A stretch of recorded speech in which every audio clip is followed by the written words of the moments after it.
Last week I was talking about the cancellation of local elections and how that fitted in with a pattern of cancelling anything that was inconvenient for the socialist government, along with attacks on freedom of speech, digital identity cards, getting rid of jury trials. It's part of a pattern of authoritarian government of which we should be suspicious. And as usual, I was doing the handover from Nigel Farage's programme to my own. We do this 2 or 3 times every week on GB News. He does the 7 to 8 slot, I do the 8 to 9 slot. And I said to him that he ought to watch out because I thought there would be an effort made at some point to trump up charges against him and that he should be careful that he risks being arrested. Little did I know that this would happen so quickly, and those of you who've asked me to predict lottery numbers, which one person has since I made this forecast, let me assure you that I'm not going into the soothsaying business. This just seemed to me to be startlingly obvious. You see, the Blob hates Nigel. They hate reform.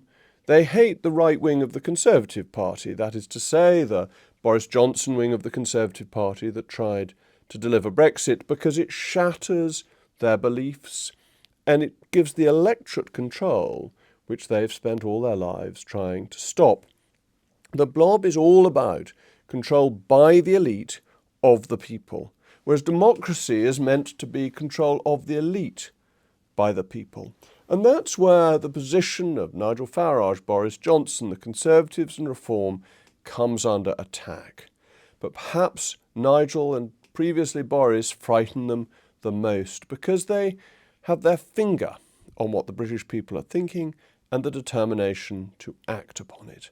And Brexit was the ultimate shattering, the ultimate destruction of the Blob's grand plan, of Davos man's plan for the future of not just our country, but other countries. And remember, Keir Starmer said he would choose Davos over Westminster. And why did I make the forecast? Why did I warn Nigel sitting there in the TV studio that he risked being arrested? Because it's what you've seen happen in other countries. We saw it in the United States, where the charges against Donald Trump ended up being ridiculous and becoming absurd as time went on. What had he done? Well, he thought the election result wasn't fair. He may or may not have been right about this, but American elections have been fiddled in the past. This is well known. This is a matter of historical fact, not of conspiracy theory. Everybody knows what happened when JFK beat Nixon, and the ballot boxes in Chicago and the ballot boxes in Texas were not done justly. They were fiddled to ensure a Democrat victory, with a criminal conspiracy running alongside it. So the idea of an imperfect election is not one that is alien to the American system in the way that perhaps it is in the United Kingdom. So they went for him for complaining about the election. They tried to go for him for stirring up the disorder on the 6th of January, on the day of the inauguration, which we know from what's been discovered of the BBC was essentially fake news. That wasn't what he was trying to do. That there was disorder, that's clear, but it wasn't caused, instigated, planned by Donald Trump. But they went for him. They went for him with civil actions and they went for him with criminal actions. And America, as a very free country, is the one that allows a president to stand from prison. This country doesn't, since we had the problem with Bobby Sands and the hunger strikers. You can't stand for Parliament from prison if your sentence is more than a year in length. And where else have they done this? Well, of course, they've gone for Miss Le Pen in France. They've gone after her for using expenses of the European Parliament in a way that you're not supposed to, ignoring the fact that everybody in the European Parliament apparently uses expenses in the same way. The Liberal Democrats certainly used expenses in that way to fund their party when we were still in the European Union. It is something that if you're a good pro-European, it's fine to have a little subtle funding for your party, but if you're somebody the Blob doesn't like, they will go for you. And this is about the strangling of democracy to keep in charge people who are sort of genteel, are thought to be people like us, people worthy of control.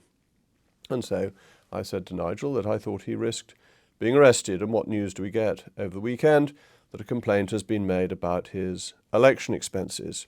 And this is one of those difficult areas in British public life, because if you are a party leader, inevitably you have two different returns. You have the return to make as leader of the party, and you have the return to make as a candidate.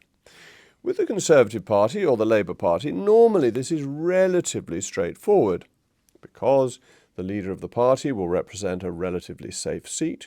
The campaigning locally will be pretty standard. There won't be a marginal seat element within it, and the national campaign will take almost all of the leader's attention.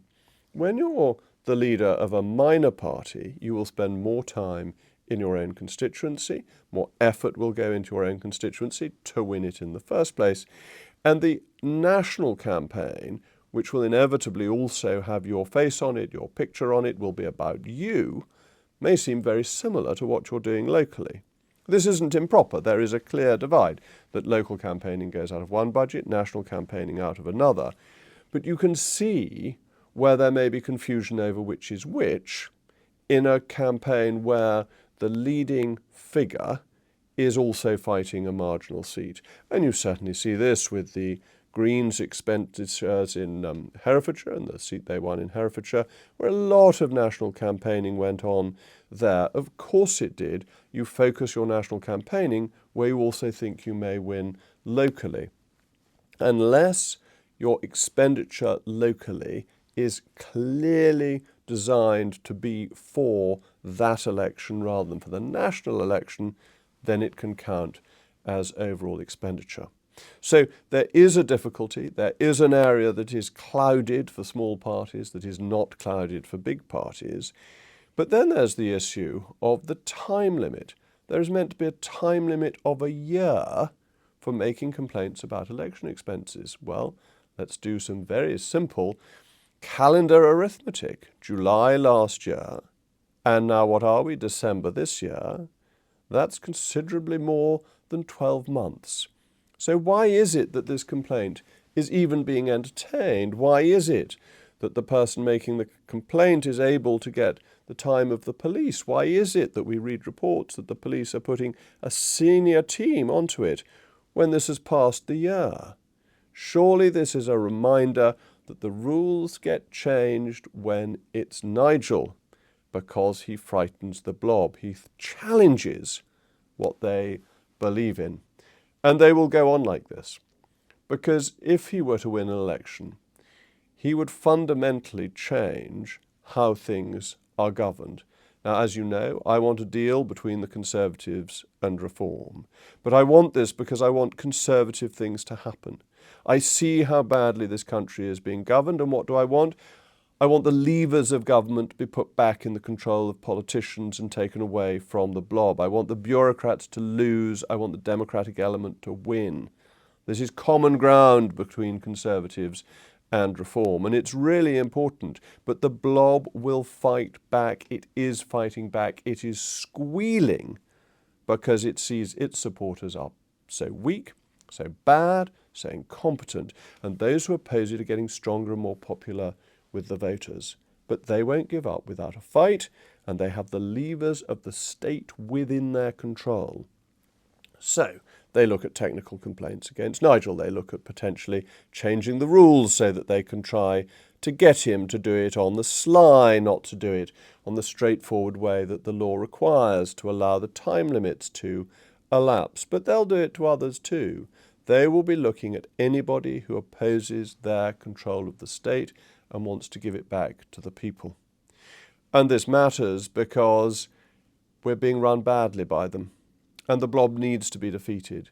And it's the Blob that commits us to the lunatic climate change rules. It's the Blob that commits us to an immigration system that stops us safeguarding our borders.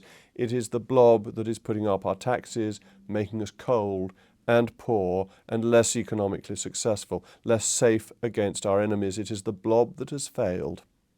But the one thing it's good at is power politics. And to get that power, to maintain that power, it will fight. And it will abuse the system. And that's all that is going on at the moment. Cancel the elections. Try and get your opponents for offences that are invented or abuse the law to get there. Make people have digital IDs so you can track and trace them. Close down free speech. Fine social media companies that don't jog along to your interpretation of the law and of polite society. All of this has been going on. It will continue to go on. But actually, in the end, it'll make people realise how urgent it is, how important it is, how fundamental it is to stop the blob ruling us, because we want to be ruled by ourselves, by the wisdom of the British people as exercised through the ballot box, through their representatives in Parliament, and through ministers who are accountable to Parliament. It's a system that served us well until it was undermined really from 1997 onwards, from the Blair years.